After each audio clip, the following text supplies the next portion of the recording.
안녕하세요. 저는 서울 아산병원 유방외과 전문의 김희정입니다. 오늘은 유방암에 관한 치료에 대한 설명을 환자분들께 하려고 합니다. 먼저 유방암의 몇 가지 기본적인 사항을 말씀드리도록 하겠습니다. 그리고 수술 후 보조 치료를 하는 이유에 대해서 말씀을 드리도록 하겠고요. 보조 치료의 크게 4가지의 종류를 알고 치료 방법과 부작용을 설명드리려고 합니다. 먼저 유방암은 크게 유방과 림프절로 구성되어 있습니다. 우리가 가슴은 나중에 모유 수유를 할 수 있도록 구조물이 구성이 되어 있습니다. 자세히 살펴보면 모유를 만들 수 있는 그런 소엽이 있고 여기서 생성된 모유가 나오는 유관이 있으며 이 유관들이 모여서 유두로 모유가 배출이 되는 구조를 가지고 있습니다. 대부분의 유방암은 소엽과 유관에서 이루어지고요. 그 중에서도 특히나 유관에서 이루어지게 됩니다. 유방암은 크게 침윤성 유방암과 비침윤성 유방암으로 나누어 볼 수 있습니다. 비침윤성 유방암은 상피내암이라고도 하는데요. 아직 유방암이 상피 안에 있다고 해서 상피내암, 우리가 기수로 말하면 아직 1기도 전이다고 해서 영기암이라고 합니다. 사람으로 말하면 아직 엄마 뱃속에 있는 아기와 같다고 생각하시면 될 것 같습니다. 따라서 비침윤성 유방암은 아무리 사이즈가 커도 아직 암이 상피 안에 있기 때문에 크기와 상관없이 모두 영기입니다. 마치 엄마 뱃속에 있는 아기가 아무리 몸무게가 많이 나가도 아직 뱃속에 있기 때문에 엄마 뱃속을 나와야지 이제 그때부터 1살이라고 하는 것과 같은 이유로 생각하시면 될 것 같습니다. 침윤성 유방암은 유관을 침윤한 암으로써 이때부터는 사이즈에 따라서 그 기수가 달라지게 됩니다. 다른 예를 들어보도록 하겠습니다. 우리가 암세포를 사자로 비유를 한다고 하면 이 무서운 암세포가 아직 우리 안에 gat혀 있으면, 즉 다시 말해서 아직 상피 안에 있는 상피내암이라면 아무리 숫자가 많아도 상관이 없을 것입니다. 하지만 우리가 뚫어지고 이를 통해서 사자가 밖으로 나오게 된다면 그때부터는 얼마만큼의 사자가 밖으로 나왔는지가 중요하게 될 것입니다. 따라서 침윤성 유방암은 그 사이즈가 중요하게 되는 거겠죠. 유방암은 크게 먼저 유방과 주변의 임파선으로 진행을 할 수가 있고 또한 많은 환자분들이 두려워하는 전신전이로 진행이 될 수가 있습니다. 따라서 우리가 유방암을 진단을 받고 전신검사를 해서 아무 이상이 없다는 것을 확인을 하고 수술로서 깨끗이 제거를 한다고 하더라도 많은 분들이 수술 후에 여러 가지 치료를 받고 있습니다. 그 이유는 전신검사에서 발견되지 않는 미세한 암세포들이 몸 안에 어딘가에 있을 수도 있기 때문이겠죠. 수술 후에 여러 가지 보조 치료에 대해서 말씀드리도록 하겠습니다. 먼저 유방암의 치료는 가장 우선적으로 수술이 있겠습니다. 현재 밝혀진 암을 깨끗하게 제거하는 것을 말하고 그 분포와 사이즈에 따라서 부분 절제를 할 수도 있으며 병의 진행 여부와 상관없이 얼마나 흩어져 있느냐에 따라서 전 절제를 하거나 또는 전절제 후에 성형수술을 동시에 시행할 수도 있습니다.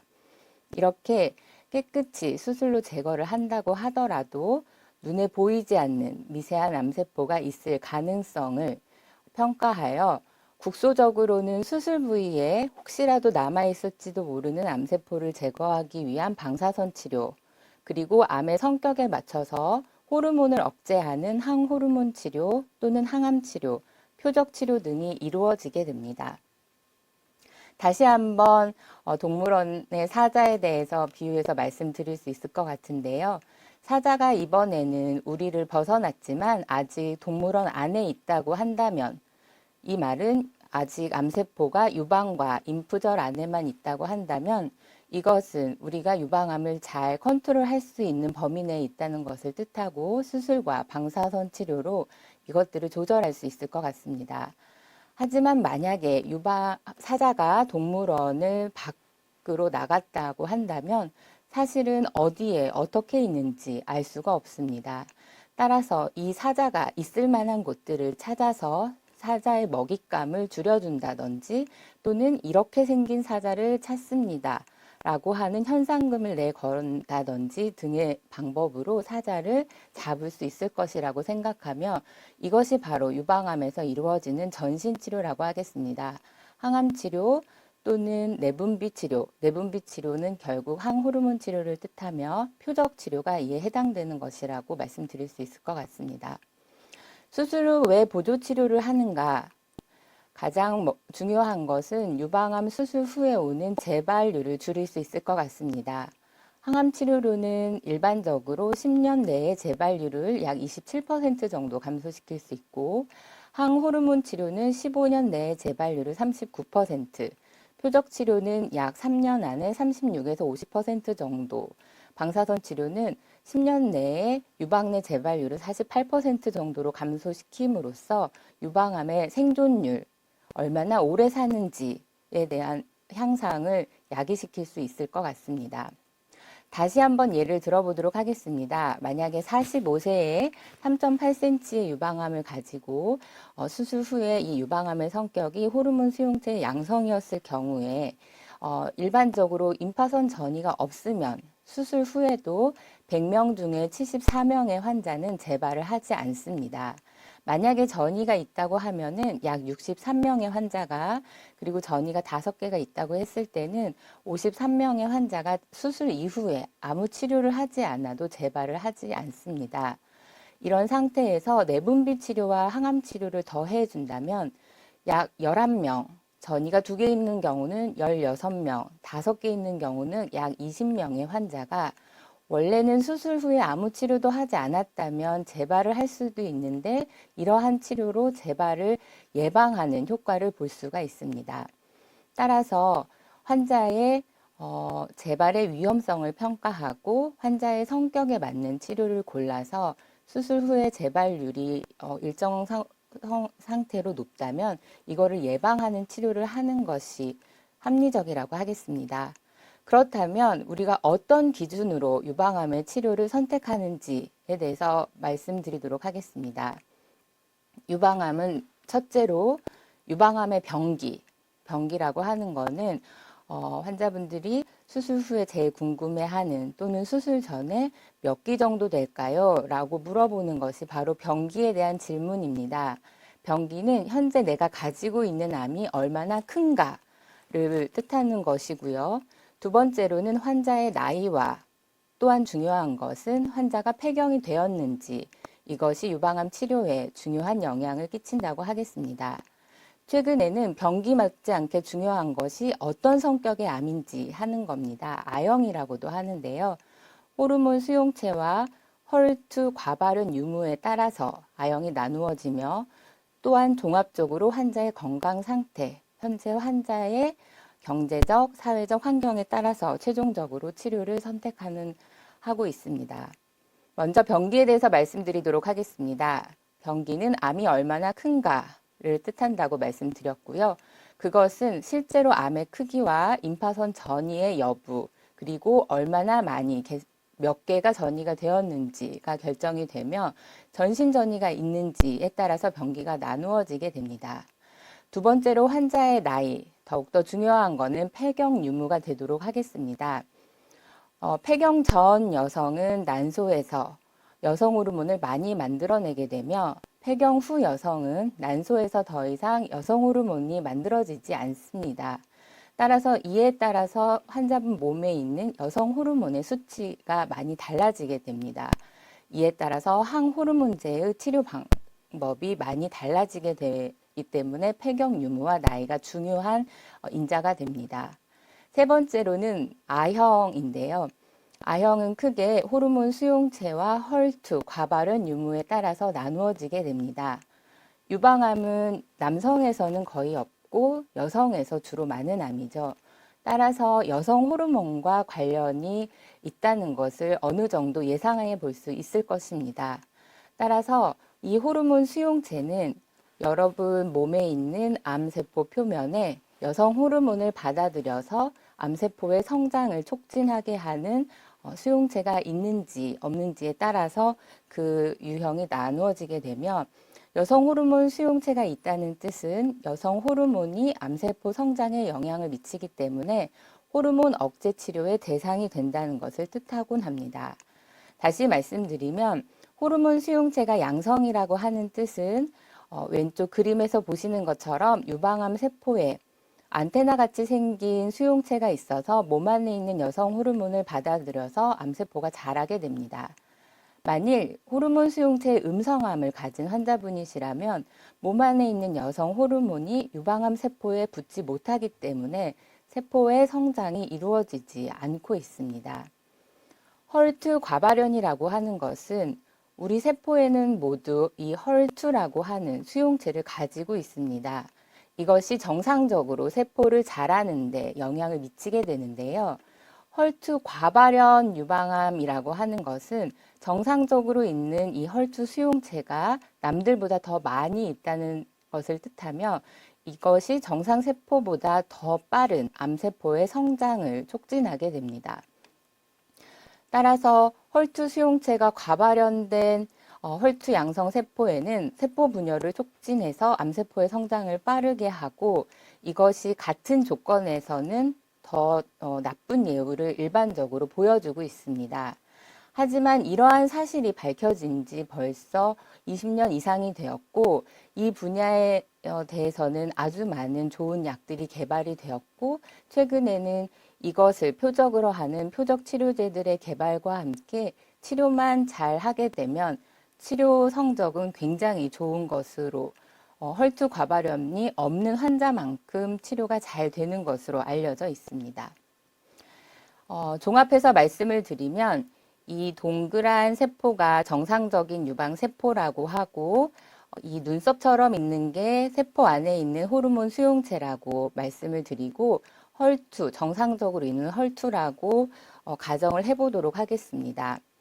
호르몬 수용체가 양성이면서 헐투가 정상인 유방암 세포에서는 몸 안에 있는 여성 호르몬이 이 호르몬 수용체에 붙어서 암세포를 성장하게 만드는 역할을 하게 됩니다. 전체 유방암 환자의 60% 정도가 여기에 해당이 되고요. 호르몬 수용체가 양성이면서 헐투 과발현도 있는 유방암은 전체의 11% 정도에 해당이 되는데, 이러한 경우는 여성 호르몬 수용체가 여성 호르몬과 붙어서 세포의 성장을 촉진시키기도 하고, 이 과발현된 헐투에서도 암세포의 성장을 촉진시켜주기도 합니다. 또 하나의 타입은 호르몬 수용체는 없으면서 헐투 과발현이 있는 경우에 해당되겠습니다. 이러한 경우가 약 13% 정도에 해당이 되는데요. 우리 몸 안에 있는 여성 호르몬은 이러한 암세포에 영향을 끼치지는 않고, 이 과발현된 헐투가 세포의 성장을 촉진시키는 것을 알 수가 있습니다. 네 번째 타입은 호르몬 수용체도 없고 헐투 과발현도 없는 3중 음성 타입에 해당이 됩니다. 이거는 전체의 약 16% 정도가 이루어지고요. 아마도 다른 성장 인자들이 유방암 세포의 성장 및 증식에 관여할 것으로 생각이 됩니다. 종합해서 말씀을 드리면 수용체 양성이면서 헐투가 음성인 타입이 약 60%, 호르몬 수용체가 양성 또는 음성이면서 헐투가 양성인 경우가 있으며, 호르몬 수용체도 없고 헐투도 음성인 3중 음성이 약 16% 정도가 됩니다. 여러분의 유방암은 어떤 종류에 해당이 될까요? 다시 한번 정의 드리면, 호르몬 수용체가 양성이면서 헐투 과발현이 없는 경우에는 항호르몬 치료, 즉 호르몬을 억제하는 치료가 굉장히 중요한 역할을 하고 있으며, 점차 항호르몬 치료가 항암 치료를 대신하는 환자군의 비율이 늘어나고 있습니다. 헐투 과발현이 있는 경우는 이 헐투를 정상적으로 만들어주기 위한 표적 치료제가 아주 중요하며, 최근에는 이러한 표적 치료제의 개발로 유방암의 재발률이 많이 줄고, 최근에는 치료를 잘하면 헐투가 정상인 유방암 환자만큼 치료율이 좋아지고 있습니다. 헐투가 양성이면서 호르몬 수용체가 양성인 경우는 호르몬 억제 치료가 역시 도움이 되겠죠. 헐투도 정상이면서 호르몬 수용체가 음성인 경우는 3중 음성이라고 하며 이러한 경우는 항암 치료가 환자분에게 굉장한 도움이 됩니다. 따라서 최근의 치료에는 병기만큼 중요한 것이 어떤 타입의 유방암이냐 하는 것이 많은 역할을 한다고 볼 수 있겠습니다. 종합해서 다시 한번 말씀드리면 수용체가 양성이면서 헐투가 음성인 경우는 수술을 하고 환자의 위험도를 평가해서 위험도에 따라서 저위험군인 경우는 내분비 치료, 즉 호르몬 억제 치료를 하게 되고 고위험군은 내분비 치료에다가 항암 치료를 더하게 됩니다. 호르몬 수용체가 양성이면서 헐투가 양성인 경우는 일반적으로 항암 치료를 먼저 하고 그 후에 수술의 결과에 따라서 표적 치료와 내분비 치료가 이루어지게 됩니다. 헐투가 양성인 경우는 선항암 치료 후에 수술 그리고 표적 치료를 하게 되고요. 3중 음성인 경우에는 선항암 치료 후에 수술을 하게 됩니다. 대부분 환자분들이 많이 물어보시는 거가 현재 병기가 어떻게 되는지 그리고 자기 암이 착한 암인지 나쁜 암인지 이거에 대해서 많이 물어보시고는 합니다. 최근에는 병기보다 성격에 의한 아형의 중요성이 많이 커지고 있습니다.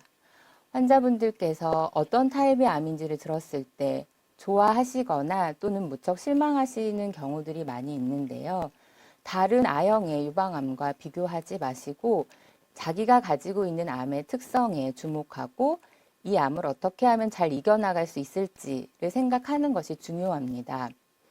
우리의 최종 목표는 항암 치료를 받지 않는 것 또는 어떤 힘든 치료를 받지 않는 것이 아니고 궁극적인 목표는 재발의 율을 줄이기 위해서 나에게 맞는 치료를 찾아가는 것이 중요합니다.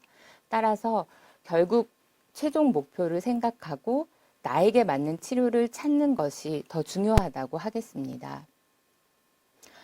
보조치료요법 결정에서 재발 예측 검사란 무엇이냐면 항암 치료를 꼭 해야 하나요? 안 해도 정말 괜찮은가요? 여기에 대한 100% 확실한 답을 현재는 할 수 없습니다. 다행히 전향적 전 세계에서 대규모 임상 시험에서 증명된 믿을 만한 결과들이 최근에는 가능해졌습니다. 이제 이름은 명명하여 다중 유전자 검사라고 하는데요. 현재 유방암 분야에서는 온코타입 DX, 맘마프린트 등이 일반적으로 사용되고 있으며 이 외에도 엔도프리딕트 그리고 최근에는 한국형 다중 유전자 검사들이 많이 개발이 되어 있습니다. 이러한 경우는 호르몬 수용체 양성, 헐투 음성 유방암 환자에서 그 위험도를 평가해서 항암 치료를 추가로 꼭 받는 것이 좋을지에 대한 위험도를 평가하는 것입니다. 최근에는 임파선 전이가 있더라도 개수가 1개에서 3개인 경우는 다중 유전자 검사 결과를 통해서 항암 치료 여부를 많이 선택하고 있습니다. 예를 들어 온코타입 검사를 보도록 하겠습니다.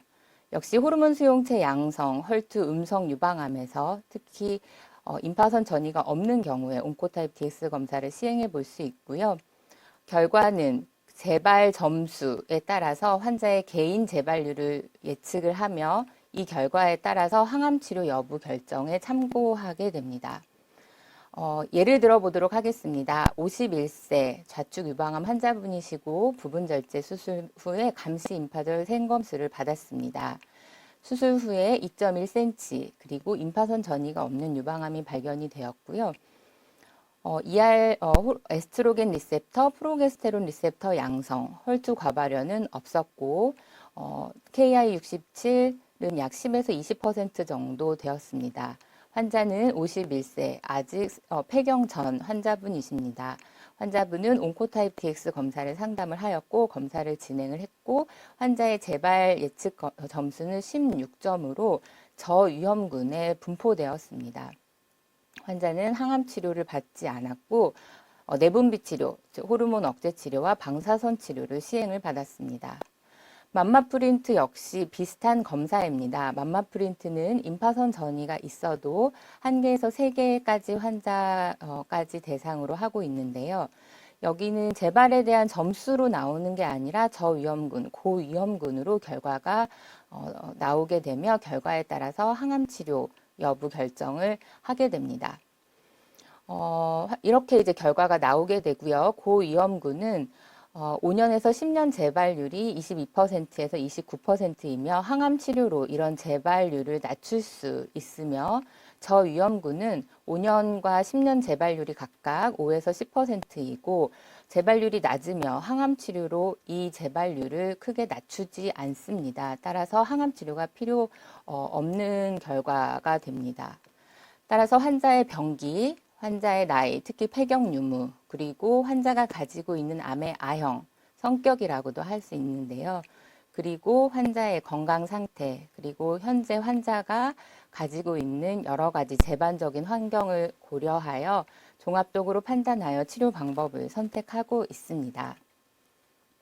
그럼 많이들 궁금해하시는 보조 치료의 종류에 대해서 그리고 어떻게 이루어지고 있는지에 대해서 말씀드리도록 하겠습니다.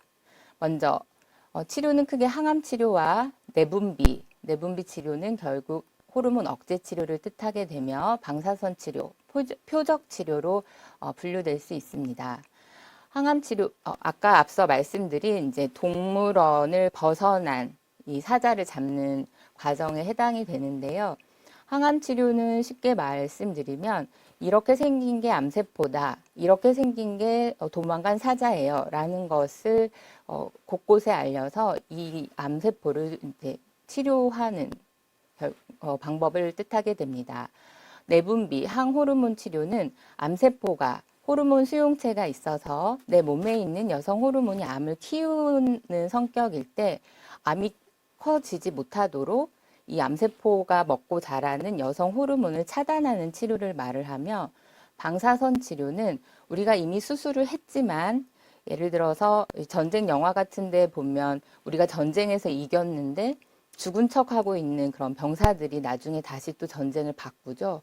그래서 그런 확률을 없애기 위해서 이긴 그 전쟁 그 필드를 불을 지르는 경우가 있습니다. 그래서 수술 부위에 우리가 깨끗하게 다 졌다고 생각을 하지만 혹시라도 남아있을 수 있는 암세포를 예방하기 위해서 방사선, 고에너지의 방사선 치료를 해주는 것을 말하며 표적 치료는 헐투가 양성인 유방암에서 헐투 과발현을 다시 정상으로 돌려놓는 그 부분을 표적으로 하는 치료를 뜻하게 됩니다. 먼저 항암 치료는 크게 유방암에서 많이 쓰는 경우는 아드리안마이신과 사이클로포스파마이드라는 조합의 AC 항암 치료를 많이 사용하게 되고요. 왼쪽 그림에서 보시는 것처럼 주사를 맞게 되고 약 10에서 15분 정도 소요가 됩니다. 주로 이제 임파선 전이가 없는 경우는 이 AC만 4번 받는 경우들이 많이 있고 임파선 전이가 있거나 임파선 전이가 없더라도 일부 고위험이라고 판단되는 환자분들은 이에 더해서 탁솔이라는 항암제를 오른쪽 약처럼 받게 되며 약 주사 시간은 2시간 정도 소요가 됩니다. 항암제는 임파선 전이가 없는 경우는 AC 4번 또는 과거에는 CAF라는 약을 6번 또는 TC라는 약을 4번 주로 3주 간격으로 4회를 받게 되며 12주가 소요가 됩니다.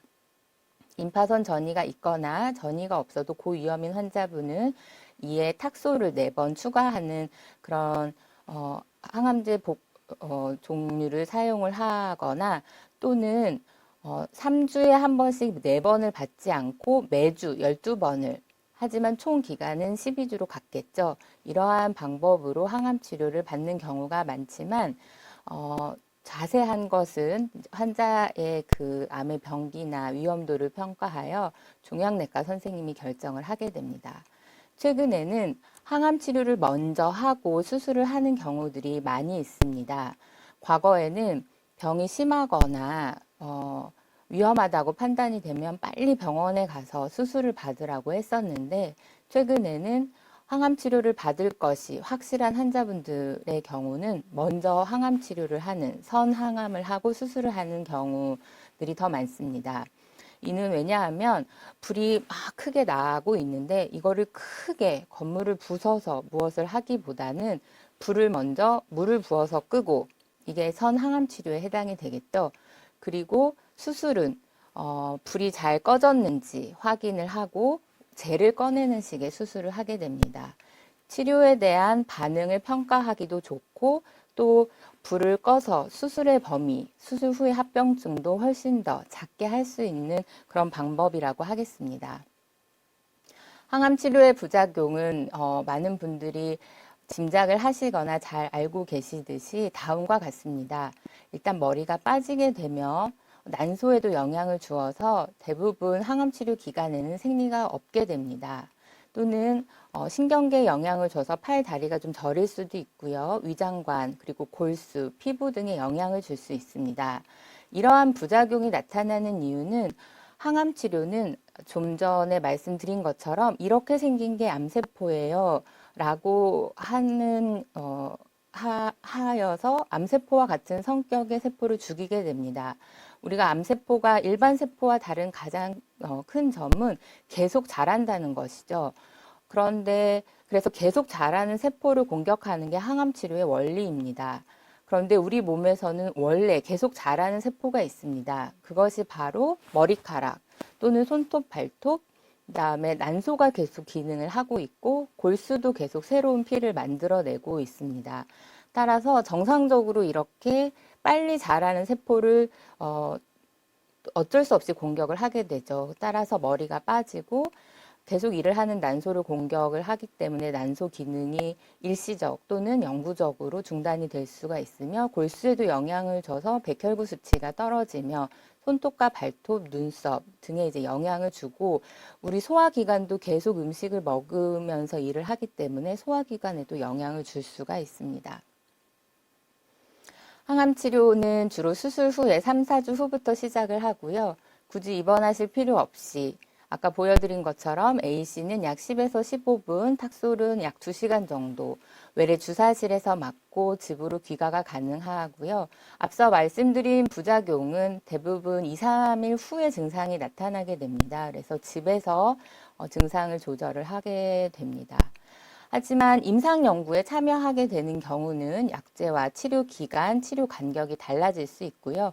최종적으로 환자의 상태를 고려하여 항암제 종류 및 용량 기간은 종양내과 진료에서 결정이 되게 됩니다.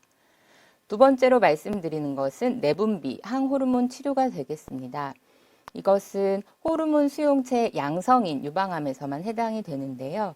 내분비, 호르몬 억제 치료는 폐경 유무에 따라서 치료가 많이 달라지게 됩니다. 폐경 전 여성은 난소에서 여성 호르몬이 아주 많이 만들어지게 됩니다.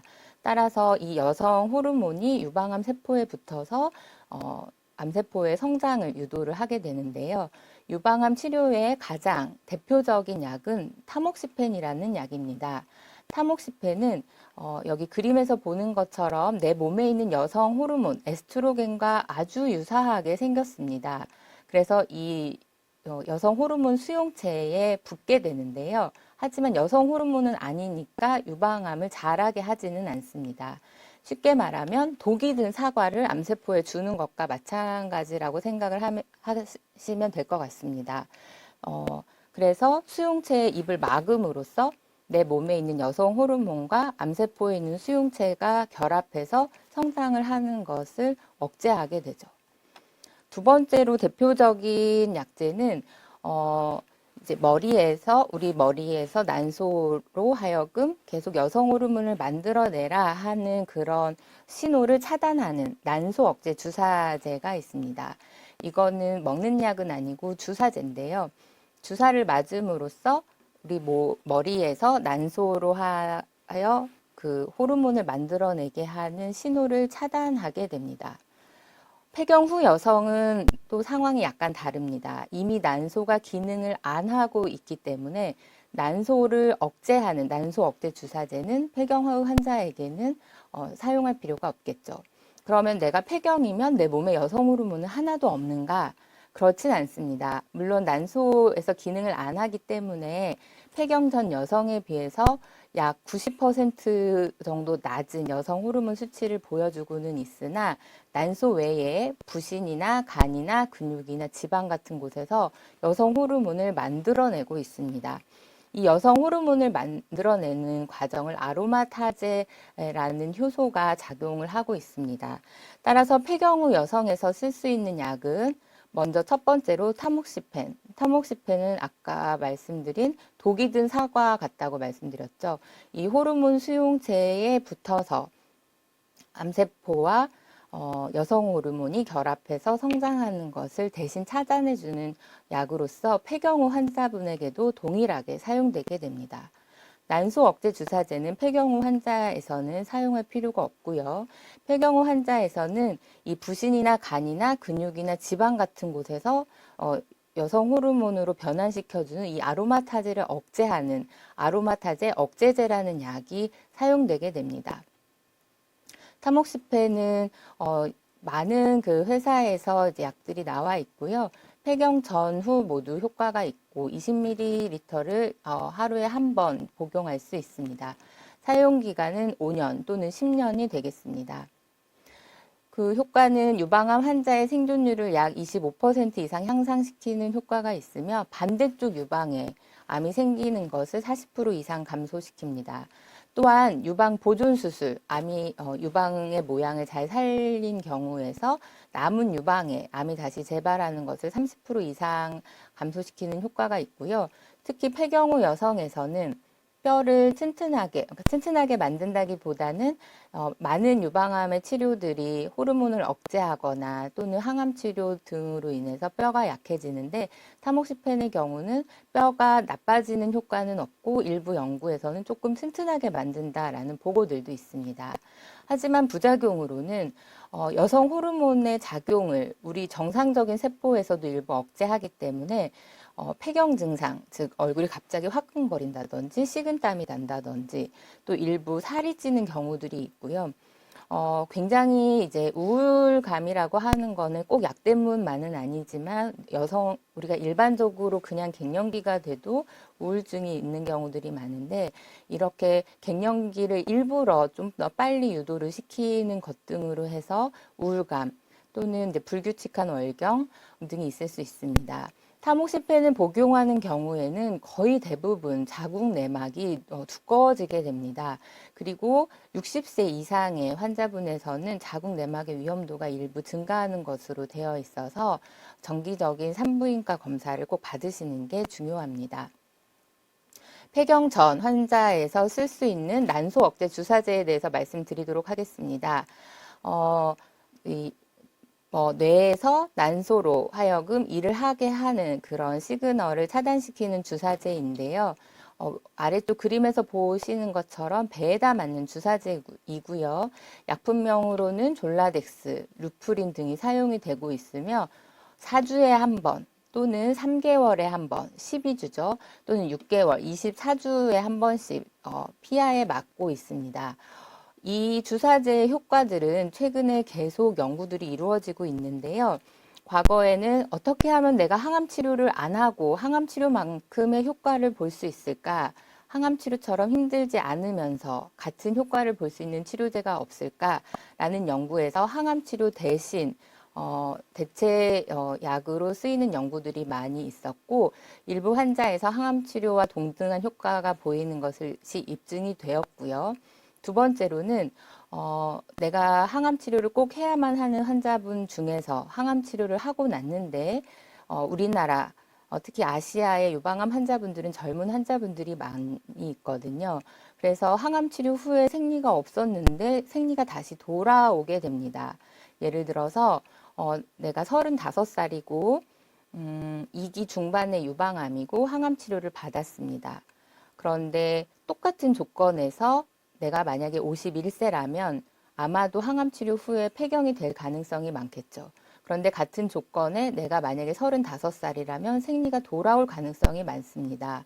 내 암이 호르몬과 관련된 유방암인데 생리가 돌아오는 것이 더 나쁘지 않을까라는 생각들을 환자분들뿐만 아니라 많은 연구진들이 했었고, 이렇게 항암 치료 후에 생리가 돌아올 경우에 난소 억제 주사제를 추가하는 경우가 더 치료에 효과가 있다는 연구 결과들이 최근에 발표됨에 따라서 항암 치료 이후에 생리가 돌아오는 젊은 환자들에게서 난소 억제 주사제를 추가하는 방법으로 많이 사용되고 있습니다.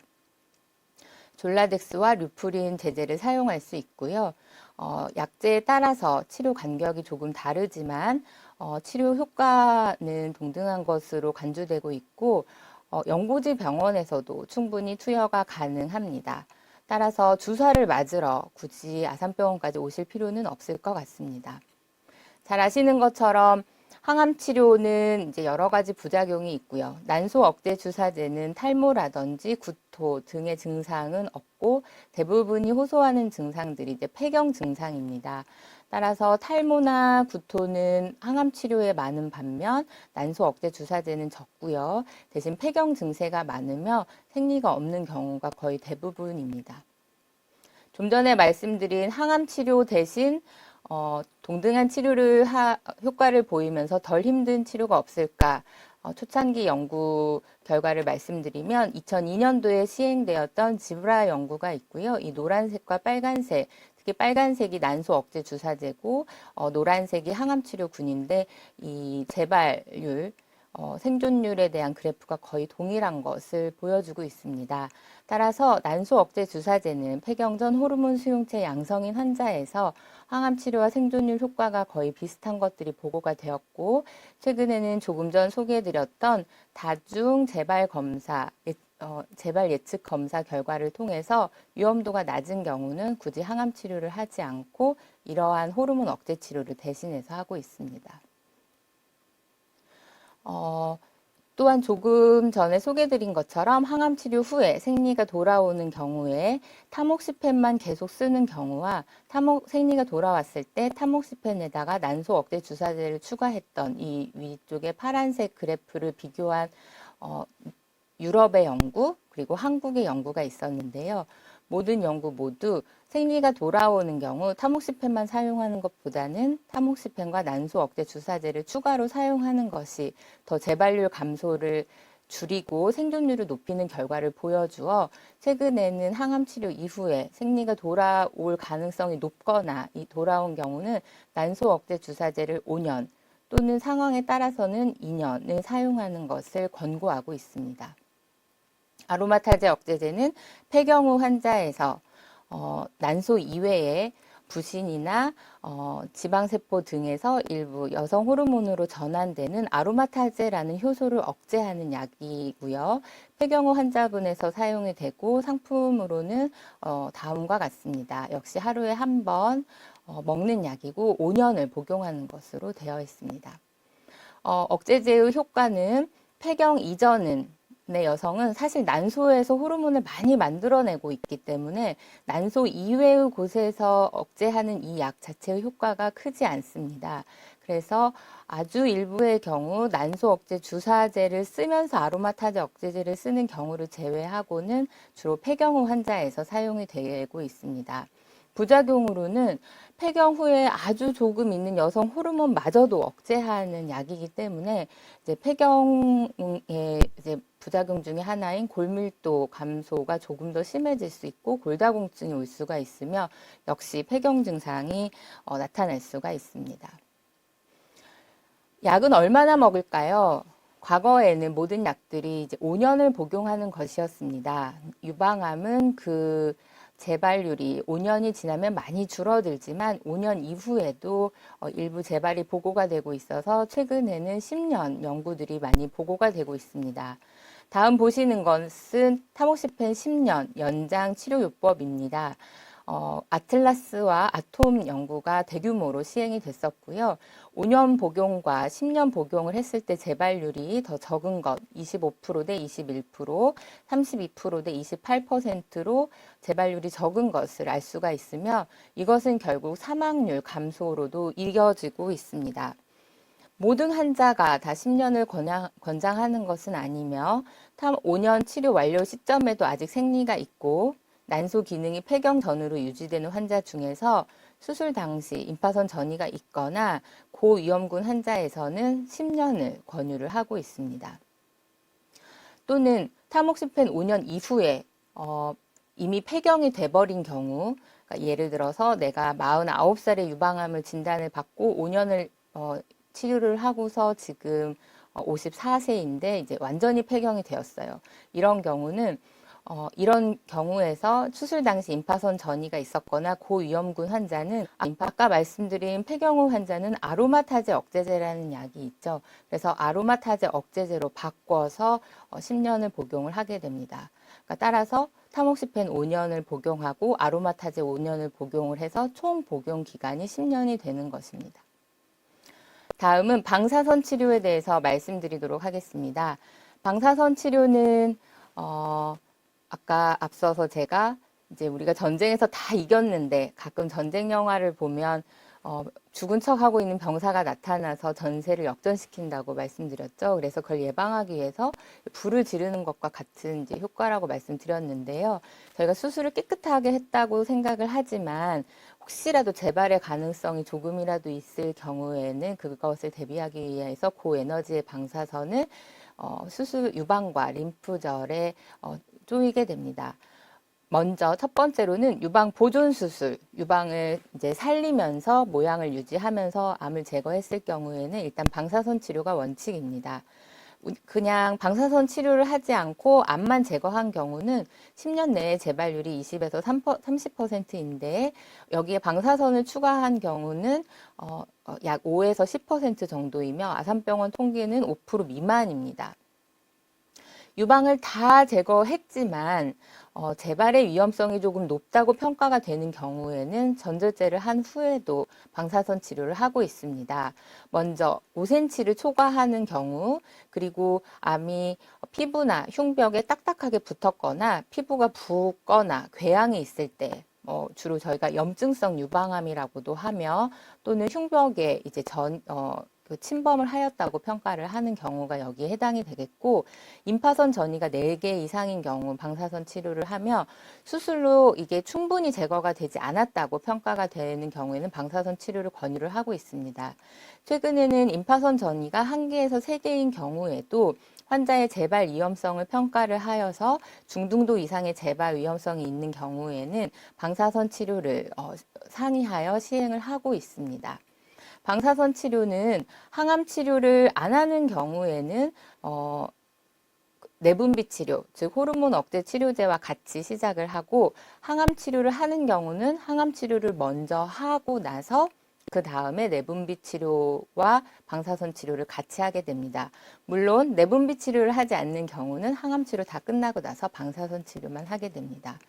부작용은 사실 최근에는 부작용이 많지는 않고요. 수술 부위가 좀 딱딱해지고 착색이 되는 경우들이 있긴 합니다. 드물게 방사선 폐렴 같은 경우들이 있지만 실제로 그게 치료를 요하는 경우는 굉장히 드문 예에 해당된다고 하겠습니다.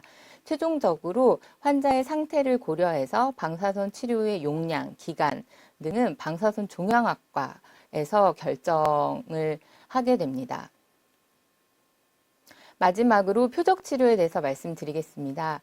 표적 치료는 우리가 똑같은 상태의 유방암인데 갑자기 이 병이 좀 진행이 되거나 그런 경우들을 과거에 경험을 하였고, 원인이 무엇인지 찾아봤을 때 이 헐투라고 하는 것이 이제 정상 세포에 비해서 많이 있는 경우가 여기에 해당이 되더라는 것을 밝혔고요. 이 헐투에만 표적으로 작용하는 표적 치료제들이 그 이후에 개발이 됐습니다. 가장 대표적인 약이 이 헐셉틴이라고 하는 약인데요. 이 치료제의 개발로 헐투 양성 유방암 환자의 재발률이 아주 많이 줄고 생존율이 증가하게 되었습니다. 따라서 항암 치료에 적극적인 부작용은 거의 없으나 이런 표적 치료제들이 초반에는 항암 치료와 함께 이루어지게 됩니다. 하지만 항암 치료가 끝나고서 표적 치료제를 하게 되는 경우에는 이런 부작용은 크게 경험하시지 않으실 거고요. 알려진 부작용으로는 심장 독성이 있는데 그 발현율이 적고 0.5에서 4.3%이며 하지만 저희가 치료를 시작하기 전에 이를 예방하기 위해서 심장에 대한 정밀 검사를 시행하게 됩니다. 표적 치료 대상은 역시나 혈투가 과발현이 있는 환자만 대상이 되게 됩니다. 혈투 과발현이 있으면서 임파선 전이가 있는 환자, 그리고 임파선 전이가 없어도 침윤환 크기가 1cm를 초과하는 경우는 이 표적 치료를 하고 있으며, 다시 말씀드리면 혈투가 양성이어도 1cm보다 작은 환자분은 사실 그 재발률이 높지 않기 때문에 이 혈투 표적 치료를 하고 있지는 않습니다. 치료 기간은 3주에 한 번씩 1년 동안 하게 되고요. 먼저 항암 치료와 같이 시작을 해서 항암 치료가 끝나면 이제 항암 치료는 중단을 하고 표적 치료는 계속 스케줄에 맞춰서 진행을 하고, 이 표적 치료는 치료를 하면서 방사선 치료나 내분비 치료가 같이 이루어지게 됩니다. 이렇게 해서 이제 유방암의 그 재발률을 줄이고 생존율, 환자분들이 유방암 없이 오래 살 수 있는 것들을 늘리기 위한 많은 노력과 치료제들의 개발이 있었습니다. 그렇다면 이제 유방암의 예후는 어떻게 될 것인가 알아보도록 하겠습니다. 이 그래프는 이제 유방암의 이제 5년 생존율입니다. 보시면 과거에 이제 1993년, 97년 이제 지금으로부터 거의 이제 30년 전이죠. 그 당시에는 이제 100명의 유방암 환자가 이제 치료를 받으면 약 81명은 이제 유방암이 잘 치료가 되었고, 약 20명 정도가 재발을 경험을 하였다면, 최근 2008년에서 2013년 결과를 보면 약 94% 정도의 환자가 치료가 되는 것으로 유방암의 치료는 굉장히 많이 좋아졌습니다. 이제 저희가 이제 5년을 이제 주로 비교를 하는데요. 그렇게 이제 좋아진 폭은 워낙에 일기 환자는 예전에도 재발률이 많지 않았기 때문에 이 많이 좋아진 폭은 이제 병기가 보통 이제 2기인 경우가 그 증가폭이 제일 이제 크고요. 그리고 3기, 2기 환자, 그리고 3기, 병이 심할수록 그 좋아지는 확률이 이제 커지고 있습니다. 하지만 모든 기수에서 공히 유방암의 생존율은 크게 향상되고 있습니다. 그래서 3기인 경우에도 거의 한 80% 정도의 환자가 완치가 되고 있죠. 저는 아산병원에서 그 유방외과, 그리고 종양내과, 방사선 종양학과, 그리고 가입력 보존 전문의신 산부인과, 그리고 정신건강의학과 선생님과 함께 젊은 유방암 다학제 클리닉을 운영을 하고 있습니다.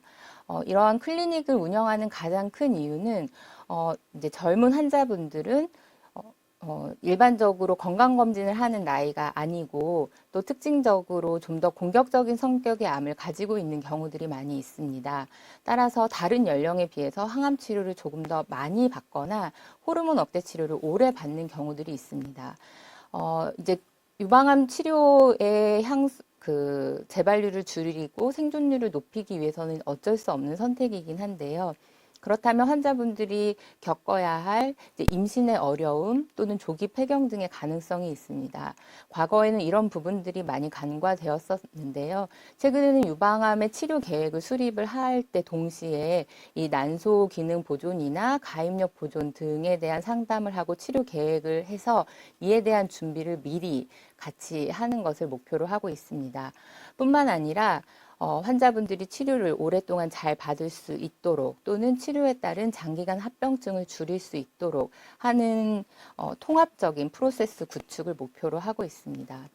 따라서 젊은 환자분들은 가입력 보존에 대한 준비와 또는 임신에 대한 여러 가지 문제들, 그리고 아직 어린 아이가 있는 젊은 유방암 환자들이 갖고 있는 육아에 대한 문제, 또 젊은 환자분들이 이 사회에서 가지고 있는 그 자신의 역할들을 이 유방암 치료와 더불어 함께 극복을 해 나가야 합니다. 젊은 환자들이 다른 연령에 비해서 상대적으로 낮을 수 있는 이 생존율, 그다음에 난소 기능 등에 대한 지속적인 노력과 그다음 치료가 잘 받을 수 있도록, 그리고 치료에 따른 장기 합병증을 줄이기 위한 노력, 그리고 환자의 삶의 질을 향상시키기 위한 노력들을 이 젊은 유방암 다학제 팀에서 현재 지속적으로 노력을 하고 있습니다.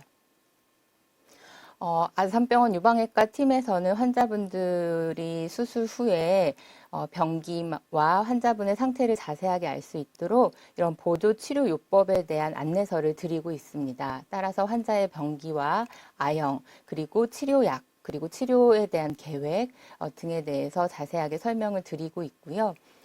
최근에는 이런 코로나 시대뿐만 아니라 환자분들이 한 번 듣고선 이해하기가 쉽지 않기 때문에 이런 여러 가지 동영상 교육들을 제공하고 있습니다. 환자분들이 필요한 교육들을 선택해서 들으시면 좋을 것 같고요. 아산병원 유방암 팀은 이제 3만 예가 이제 넘었습니다. 그만큼 우리나라 유방암 환자가 많이 늘어나고 있다는 것이 슬프기도 한데요. 환자분들이 최적의 진료와 그리고 여러 가지 내용들을 충분히 상담할 수 있는 그런 시스템을 구축하는 것이 저희 아산병원 유방외과의 목표라고 하겠습니다. 또한 유방암 환자를 위한 치료 안내서, 최근에는 굉장히 많은 그런 정보들이 있죠. 어떤 게 맞는 건지를 알기가 어려울 정도로. 그래서 교과서에 근거하고 최근의 학회 내용에 근거한 이 치료 안내서를 발간하였고 지속적으로 새로운 내용들을 업데이트하고 있습니다. 최근에는 코로나 때문에 이루어지고 있지 못하고 있는데요. 환자분들이 목욕탕에 가는 것들을 많이 꺼려하는 경우들이 많이 있습니다. 그래서 한 달에 한 번, 사실 진료실에서는 해당 교수님들께 이제 어려운 이야기를 못하는 경우가 많죠. 그래서 여기 이렇게 찜질방에 모여서 한 달에 한 번씩 궁금한 점들도 물어보고 또는 다양한 프로그램 등을 통해서 여러 가지 환우들과 서로 소통하는 장을 마련을 했었습니다. 이런 날이 다시 빨리 왔으면 좋겠고요. 그다음에 이제 환자들로 이루어진 자원봉사단들이 있고요. 매년 9월 달에 유방암 강좌가 있습니다. 아마 올해는 비대면으로 이루어지지 않을까 싶은데요. 여기 직접 참여하셔서 아마 비대면으로라도 참여하셔서 새로운 내용들, 도움이 되는 강의들을 많이 들으시기를 바랍니다. 또한 서울 아산병원 유방암 클리닉 웹사이트가 있어서 도움이 되는 자료들을 이곳에서 구할 수도 있고요. 마지막으로 아산병원 스마트 암병원 앱이 있습니다. 여기 들어가시면 환자분들 검사했던 피검사나 일부 검사 내용들을 직접 확인할 수 있습니다. 따라서 오늘 강의를 다시 한번 짚어보면 유방암의 기본적인 사항들, 유방암은 크게 어떻게 나눌 수 있으며 나의 병기는 어떻게 결정이 되고 나의 타입은 어디에 해당이 되는가, 그리고 거기에 따라서 나는 어떻게 치료를 받고 있고 그 치료가 주는 효과가 무엇인지를 알 수 있었으면 좋을 것 같습니다. 그리고 보조치료의 4가지 종류를 알고 치료의 방법과 부작용을 이해를 한다면 내가 꼭 이 치료를 받지 않아도 되는 이유, 내가 꼭 이 치료를 받아야만 하는 이유, 또는 치료에 따른 부작용을 미리 알고 대비할 수 있을 것 같습니다. 환자가 아닌 여성으로서 환자분들이 유방암을 잘 극복하고 삶의 중단이 아닌 좀 더 나은 삶을 살 수 있도록 저희 아산병원 의료진은 끊임없이 노력하도록 하겠습니다. 감사합니다.